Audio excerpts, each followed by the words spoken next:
He told the board I was just a floor manager. I'd been buying shares for 23 years and owned more of the company than his mother did. He had no idea. My name is Vincent Dale Pierce. I'm 54 years old, and let me tell you how a 28-year-old MBA thought he could demote a Marine who secretly owned 61% of a $1 company. The conference room smelled like fresh carpet and stale ambition. Ironworks Precision Manufacturing had dropped $45,000 renovating this space 6 months back. New carpet, leather chairs that cost more than most people's cars, frosted glass panels. The 22-foot mahogany table stayed, though. You don't replace mahogany. Garrett Wesley Hutchinson stood at the head of it, pointing at a projection that read, Operational Efficiency Phase 1 in letters you could probably see from the parking garage. His MacBook Pro sat open like he was reading cue cards for his own authority. 8 people around that table, all shifting in their seats like they knew something was wrong but couldn't put their finger on it. Behind Garrett stood Jennifer Pierce, 31, clutching a tablet like body armor. She kept staring at her shoes, smart woman. She'd worked the floor for 7 years before moving to administration. I sat at the far end, hands folded, watching, listening to the stress fractures in his voice every time he had to look up from that screen. Vincent, he said without making eye contact, effective today, your role is being restructured. We're transitioning you from VP of Manufacturing Operations to Shift Supervisor. Your compensation will be adjusted accordingly, a 40% reduction. $20,095,000 down to $1,777,000. Just like that, read off a screen like a weather report. He adjusted his tie, expensive silk. His manicured hands had never touched a piece of machinery in this building or any other. 28 years old with a self-appointed title, his mommy created, and 14 months of PowerPoint experience. I understand, I said. 2 words, he took my calm for surrender. People usually do. Let me back up. I spent 8 years in the United States Marine Corps as a combat engineer, Staff Sergeant E6 at discharge, 2 deployments. Specialty was demolitions, structural analysis, field fortification. The Corps teaches you 2 things that never leave.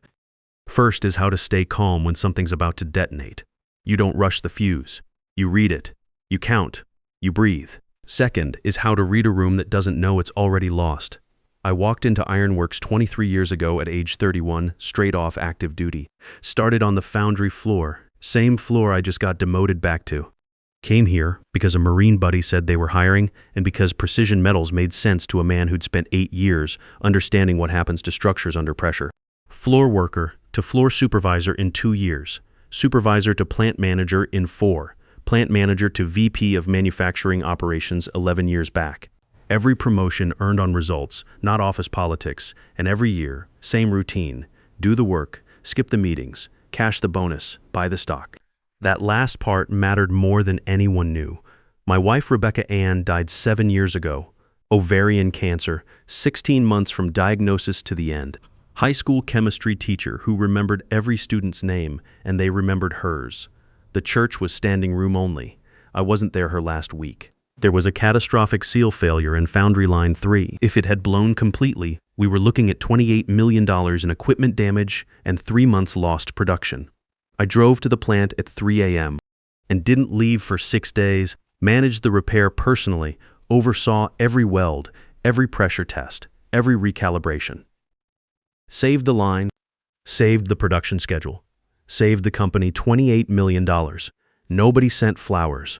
When the bonus came that quarter, I reinvested every dollar. $47,200 in shares at the employee discount rate. Timothy was 15 then. My son didn't understand why his father wasn't there when the nurses said goodbye to his mother. He's 22 now, finishing mechanical engineering at Ohio State. Calls every Sunday, better man than I probably deserve. Still don't have a good answer about that week. But I kept buying the stock. Here's how you end up owning 61% of a company without anyone noticing. It starts with listening. Year 1 at Ironworks. Founder Harold Whitman walked the foundry floor every Friday, 74 years old, still sharp, still smelled like machine oil and Cuban cigars. He'd stop at every station, ask questions, actually listen to the answers. Real listening, not the performance kind executives do now. November of my first year, he watched me recalibrate a pour sequence I'd redesigned to reduce slag waste by 14%. Didn't say anything for a full minute. Then he reached into his jacket and handed me a pen, silver engraved. said IPM year one and own what you build, son. Paper without equity is just paper. Harold died 8 years later. I kept that pen, did exactly what he told me to do. Started with the employee stock purchase plan. Ironworks offered shares at 15% discount to employees who reinvested performance bonuses. Most people took cash, bought trucks, paid down credit cards. I took stock every quarter, every year for 23 years. Half point here, full point there. Adds up when you're patient and nobody's watching. Then came the private purchases. 3 retiring executives over 15 years each held modest share blocks. First was Alan Redfield, VP of Procurement, 18 years back. Wanted liquidity for a lake house. I bought his block at negotiated price. Second was Ed Murphy, Quality Assurance Director. 13 years ago, same story. Third was Carl Evans, outgoing CFO, 9 years back. Carl wanted a clean exit. I gave him one. Every transaction documented, every transfer filed, every disclosure submitted to the SEC under the Pierce Holdings Trust. The trust was my buddy Walter Donovan's idea. Walter and I served together, same unit, both staff sergeants, both combat engineers. He went to law school after discharge, ended up specializing in corporate securities. 56 years old now, only person alive who knows my full position. Walter set up the trust 22 years ago, filed the structure, tracked every acquisition, submitted every SEC Form 4 and Schedule 13D. When my ownership crossed 5%, then 10%, then 20%, then 30%, all publicly accessible, all sitting in the Edgar database, all legal, all invisible to anyone who didn't bother looking. Last time anyone on the Ironworks board reviewed the ownership filings was 2013. By then, I was already past 50%. Walter also made sure I understood Article 7 of the Ironworks Corporate Charter. Emergency Shareholder Governance Clause. He read it to me over black coffee in a Columbus diner 7 years back. This is your insurance policy. Pray, you never need it. The language is specific. If any officer takes unilateral action affecting compensation, title, or duties of any employee holding majority stake without prior written consent, that shareholder may invoke Article 7 to convene emergency board session within 36 hours. I own 61% of Ironworks Precision Manufacturing, market value approximately $1 part in $0 and $9 and dollars. And a 28-year-old with a Wharton MBA and a self-appointed title that was never ratified by board resolution had just cut my salary by $118,000 without asking me, the board, or his mother's general counsel. I didn't slam doors, didn't raise my voice, walked to the elevator, pressed the button, rode down alone. The fluorescents hummed the same way they'd hummed for 23 years. Concrete smelled like oil and cold air, sat in my truck for exactly 2 minutes. Rebecca's photo was still clipped to the sun visor. She was laughing. Timothy was 10, squinting into summer sun. Then I pulled out my phone and called Walter. He picked up on the second ring. I've been waiting for this call for about 6 years. Walter doesn't rush. Marines don't rush fuses. Lawyers don't rush filings. Tell me exactly what happened, word for word. I told him the conference room, the slide deck, the demotion from VP to shift supervisor, the 40% salary cut. The 8 people who watched it happen, Jennifer standing behind Garrett like she wished she were anywhere else. Garrett's MacBook open the entire time, eyes drifting to it when he delivered the line. Walter was quiet for 5 seconds. I could hear him writing. His title, Chief Restructuring Officer. Was it ratified by full board resolution? No, I've read every board resolution for 11 years. There's no vote authorizing that title. His mother created the position, installed him. 3 directors objected. She overrode them. And he took unilateral action affecting your compensation and title without your consent. He did. Then Article 7 is live. Chair creaked. Desk drawer opened. I'll have the filing ready by 700 in emergency shareholder action. The board will be required to convene within 36 hours. Thursday morning if they move fast. And they will move fast once Charles Campbell sees what's in Edgar. I rotated Harold's pen between my fingers. Do it. Already started. It was 5:15 p.m. on a Tuesday. Here's what I didn't do in the next 16 hours. Didn't call Garrett. Didn't call Margaret Hutchinson. Didn't send emails. Didn't update LinkedIn. Didn't walk back into that building and tell anyone what was coming. Drove home, fed Rex, my 10-year-old yellow lab. He knew something had shifted the moment I walked through the door. Dogs know, didn't bring me his ball. just sat next to my chair, chin on my knee. Poured 3 fingers of bourbon, not the daily stuff, the good bourbon. Maker's Mark 46 from the bottle Rebecca gave me Christmas before she got sick. Been saving it for something. Turned out it was this. Sat on the back deck, watched sky go dark over the industrial district. Could see the ironworks smokestacks from my house, picked the house for that reason 18 years ago. Rebecca thought I was crazy. You want to stare at work from your porch? I told her I wanted to see what I was building. She laughed, signed the mortgage papers. Could see lights in the executive suite from where I sat. 3rd floor corner office. Used to be mine before Garrett moved into it 6 months ago. Lights were still on. Good. Let him enjoy it. At 7:00 p.m., Walter texted, filed, clocks running.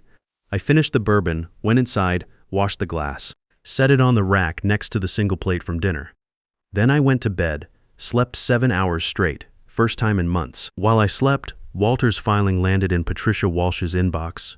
Corporate secretary, 57, meticulous woman who'd held that role for 13 years. She opened it at 7:45 p.m. While eating leftover soup at her desk, read the first paragraph twice. Then she called Charles Campbell, the general counsel. Charles didn't answer. He was at dinner with his wife. Patricia left a voicemail. Charles, we've received an Article 7 filing, emergency shareholder action. You need to call me tonight. Charles listened at 10:20 p.m. while his wife loaded dishes. He called Patricia back, who filed it. Entity called Pierce Holdings Trust. Pierce as in Vincent Pierce. Claims beneficial ownership of 61% of issued shares. Charles Campbell, 63 years old, general counsel for 8 years. Competent, careful, deeply uncomfortable with what Garrett had done. Hadn't been consulted before the demotion. Garrett hadn't asked anyone. Charles sat at his home office at 10:45 p.m., opened SEC's EDGAR database, typed Ironworks Precision Manufacturing, the filings loaded. Started with the most recent Schedule 13D amendment filed 7 months ago. Beneficial owner, Pierce Holdings Trust. Percentage of class, 61.0%. Scrolled backward. Years of filings. Form 4s documenting every acquisition. Share transfers from Redfield, Murphy, Evans, quarterly purchases through employee stock plan. Every transaction documented, time-stamped, filed on schedule. Printed all of it, 43 pages. His hands started shaking at page 8. By page 20, he'd loosened his tie. By page 35, he'd poured himself something he doesn't normally drink on weeknights. By page 43, he was staring at the wall. The filing was bulletproof. Walter Donovan doesn't make mistakes. He builds paper trails like we used to build fortifications. Every angle covered, every document cross-referenced. Charles picked up his phone. 11:47 p.m. on Tuesday night. Didn't call Garrett, called Margaret Hutchinson. She answered on the 4th ring. Charles, it's late. Margaret, I need you at headquarters first thing tomorrow. Your son signed something he shouldn't have. What are you talking about? Vincent Pierce owns 61% of this company. Has for years. It's in the SEC filings. Every filing since his 2nd year. And your son just demoted him without board authorization, without legal review, without the prior written consent of the majority shareholder. 5 seconds of silence. That's not possible. I'm looking at 43 pages that say it is. Margaret, that man isn't a floor manager. He's been a shareholder for 23 years. He owns more of this company than every board member combined, including you. Longer silence. Article 7 has been invoked. We're legally required to convene emergency board session within 36 hours. Thursday morning, 10:00 a.m. I need every director notified by 8 a.m. Charles also need to inform you that your son's title was never ratified by full board resolution, which means his authority to restructure anyone's compensation is questionable on its face, independent of the ownership issue. Margaret didn't speak for nearly 15 seconds. When she did, her voice was quieter. The control was still there, but something underneath had cracked. Does Garrett know? No, don't tell him. I'll handle it. But she didn't handle it. Because while Margaret sat in her bedroom, processing the fact that she'd helped her son kick a hornet's nest the size of a $1.098 billion trust fund, Garrett was on Instagram. His story, posted at 11:30 p.m., showed champagne on his desk, the desk that used to be mine. Caption, Day 1 of the new era. First move made. He had no idea the board had already been convened. Woke Wednesday at 5:30. Black coffee, fed Rex, stood on the deck in early dark, watched ironworks smokestacks against gray sky. Phone was on the kitchen table. Hadn't looked at it since Walter's text. When I picked it up at 7:20 a.m., I had 12 missed calls. 3 unknown numbers, 2 from Charles Campbell's office, 3 from his cell, 1 from Margaret directly, and 3 from Garrett Wesley Hutchinson. Didn't return a single one. Instead, poured second coffee, sat at kitchen table, opened text from Jennifer Pierce. Came in at 6:45 a.m. Vincent, something's happening. Charles Campbell arrived at 6:30. Margaret pulled in right behind him. Garrett's not here yet. Executive floor is locked down. Conference room A being set up for full board session on a Wednesday. Typed back, "Thanks, Jennifer." Thursday, she replied immediately. Thursday what? Didn't answer. At 6:45 that morning, Charles had made one more call. "Margaret, I need you at headquarters immediately. We have a situation." Margaret arrived at 7:10. Charles was waiting with the 43 pages spread across his desk. Walked her through every filing, every acquisition, every Form 4, every Schedule 13D amendment. When he got to the trust structure, Margaret sat down. Walter Donovan, his attorney, former Marine, same unit as Vincent. He's been managing this trust for 22 years. 22 years. It's bulletproof, Margaret. Every disclosure filed on time, every threshold properly reported. This isn't a technicality. This is the largest shareholder asserting rights we didn't know he had because nobody's reviewed ownership filings since 2013. Margaret's hands were flat on the table. Perfectly still. My son demoted a man who owns 61% of this company. Yes, without asking me, without asking you, without asking anyone. Using a title I created that was never formally ratified. Yes. She closed her eyes, held them closed for 4 seconds, convened the board, Thursday, 10 a.m. Charles nodded. There's one more thing. Garrett posted on Instagram last night, champagne on Vincent's old desk, first move made. Margaret opened her eyes. Get that off the internet? It's already been screenshot. It's in the filing appendix. Margaret Louise Hutchinson, 61 years old, board chair for 10 years, said nothing. Then she stood, walked to Charles's office window, stared down at the parking garage where Garrett's BMW was pulling in. He doesn't know yet. No. Don't tell him until Thursday. Let him walk into that boardroom thinking he's still in charge. My son needs to learn what a room looks like when it's already decided. Meanwhile, I spent Wednesday replacing a gate hinge that had been sticking since September. Then drove to Murphy's Diner on Route 9, ordered black coffee and turkey club, sat in the booth by the window, ate lunch like a man with nowhere to be. Rex rode shotgun both trips. He likes hardware stores. At 2:45 p.m., Walter called. Board's confirmed for tomorrow 10. All 9 directors notified and attending. Good. Charles sent formal notice at noon, attached the Article 7 filing, and complete ownership documentation. Every page, they've all seen it. Charles is not hostile, Vincent. He's embarrassed, told me he's been general counsel 8 years and never once pulled the ownership filings. Said he assumed institutional knowledge was current. It wasn't. He also confirmed Garrett's title was never ratified. No board resolution, no vote. Margaret created the position by memo, installed her son. 3 directors objected. She overrode them. Charles has documentation. I rotated Harold's pen. What's the mood? Cold. Charles described it as controlled fury. The directors are angry. Not at you, at the fact that a 28-year-old with an unratified title demoted the majority shareholder, and nobody in legal was consulted. Margaret? Been in Charles's office most of the day. Hasn't spoken to Garrett. Charles says she looks like she aged a decade overnight. I looked at Rebecca's photo clipped to the visor.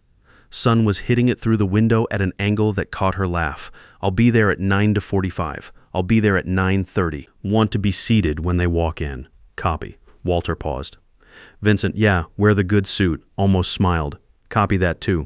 The phone kept buzzing through Wednesday evening. 6 more calls from Garrett. 2 from Margaret's office. 1 from a number I traced later to Patricia Walsh's desk line. Didn't pick up any of them. Instead, I sat on the back deck with Rex at my feet and watched the lights come on in the Ironworks executive suite. Same view I'd been looking at for 18 years. Same smokestacks, same quiet.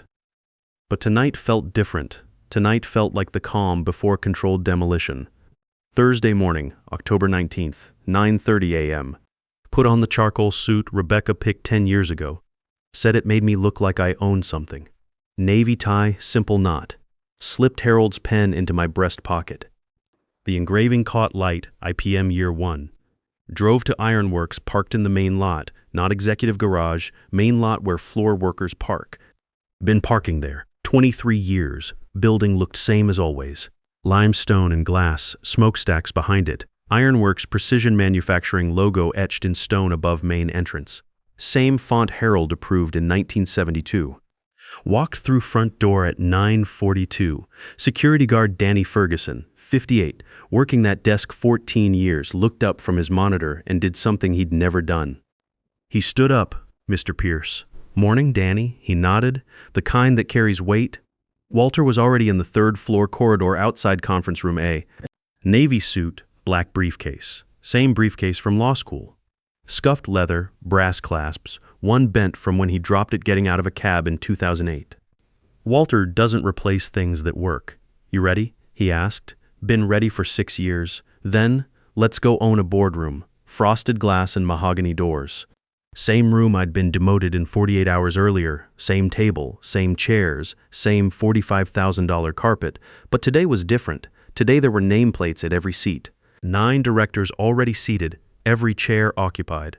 Charles Campbell sat far left, document stack thick enough to stop bullets. Patricia Walsh behind him with legal pad and sleepless face. Margaret at head of table in her usual position as board chair, hands flat on surface, face perfectly composed and perfectly gray. At opposite end from Margaret, one empty chair, nameplate in front of it, Pierce Holdings Trust, majority shareholder. Walter set his briefcase beside the chair, sat in row behind me. Didn't open it, didn't need to. Everything that mattered was already in Charles's stack. I sat down, placed Harold's pen on the table, folded my hands, clock read 9:58. At 9:59, door opened and Garrett Wesley Hutchinson walked in. Slim navy suit, silk tie, fresh haircut, MacBook tucked under his arm. Walked with the stride of a man who believed he was early to a meeting he controlled. Saw the name plates, saw 9 directors, saw Charles's document stack. Saw Walter sitting quietly with his scuffed briefcase. Saw me at the end of the table in the chair with the name plate, Margaret at the opposite end. Looked at Margaret. Mom, what is this? Margaret didn't look at him.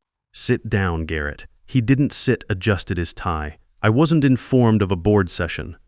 If this is about the restructuring rollout, I have the Phase 2 deck ready. Sit down, he sat.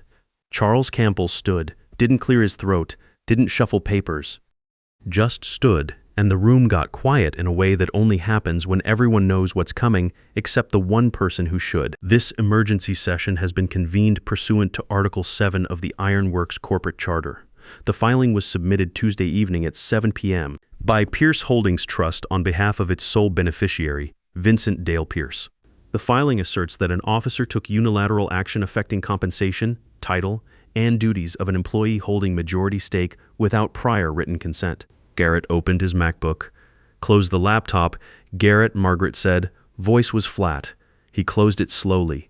Pierce Holdings Trust holds 61% of Ironworks issued shares. This position has been documented in continuous SEC filings for 22 years. Every filing is publicly accessible through IDGAR. Every acquisition properly disclosed and documented. Charles picked up the top sheet, held it where the room could see.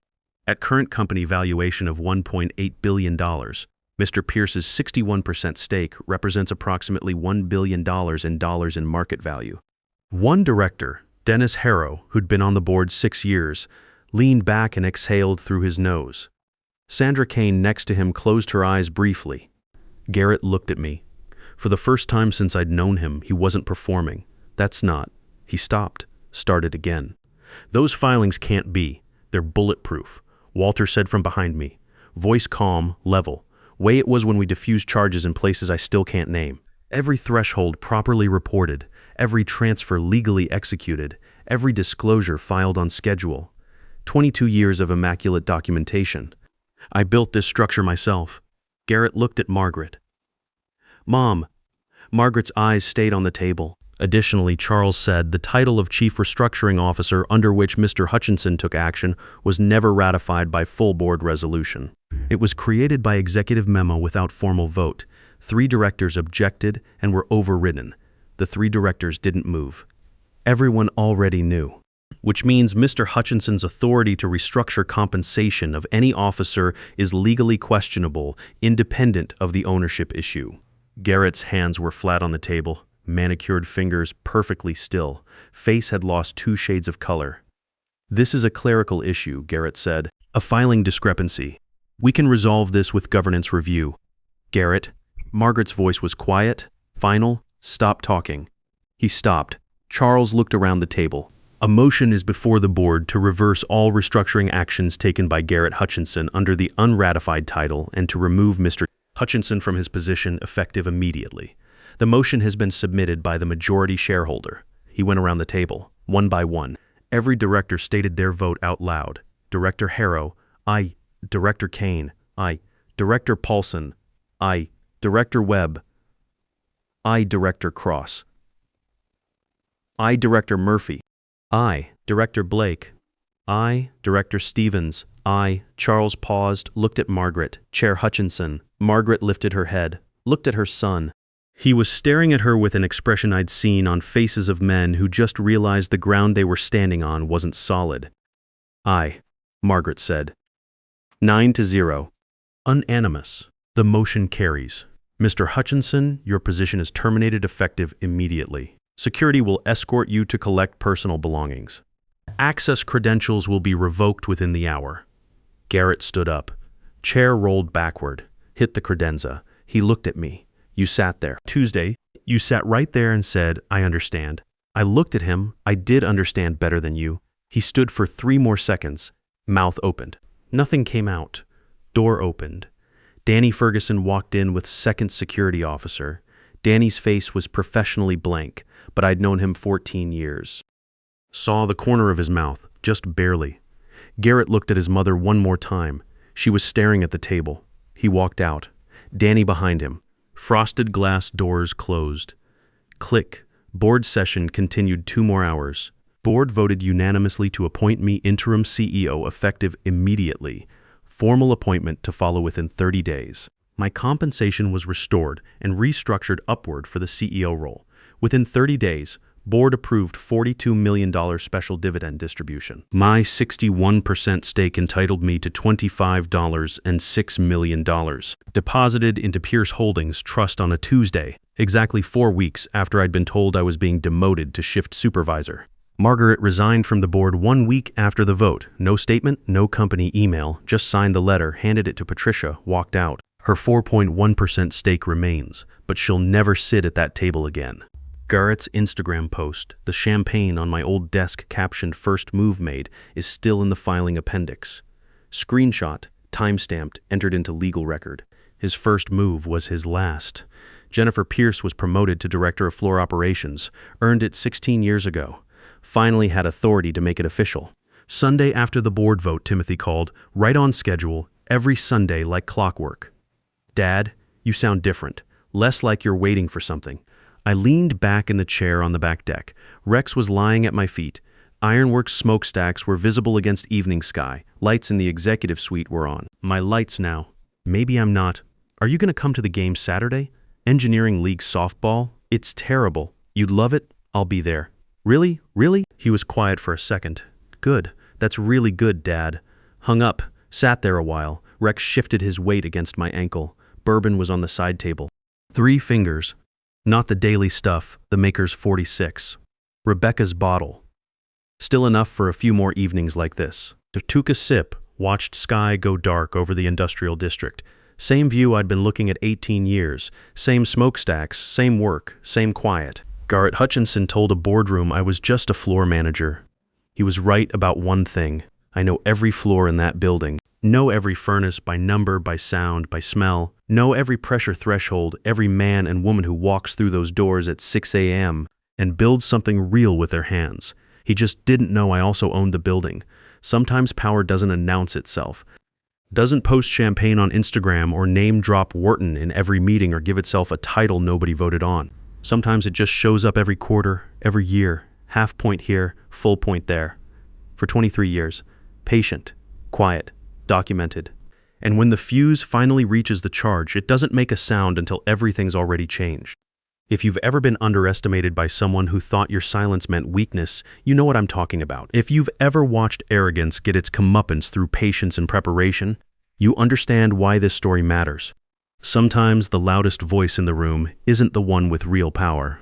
Sometimes the guy they think is just another worker has been building something they never bothered to notice. And sometimes, when you do the work right and keep your mouth shut, the system itself becomes your weapon. That's not revenge. That's justice served with compound interest.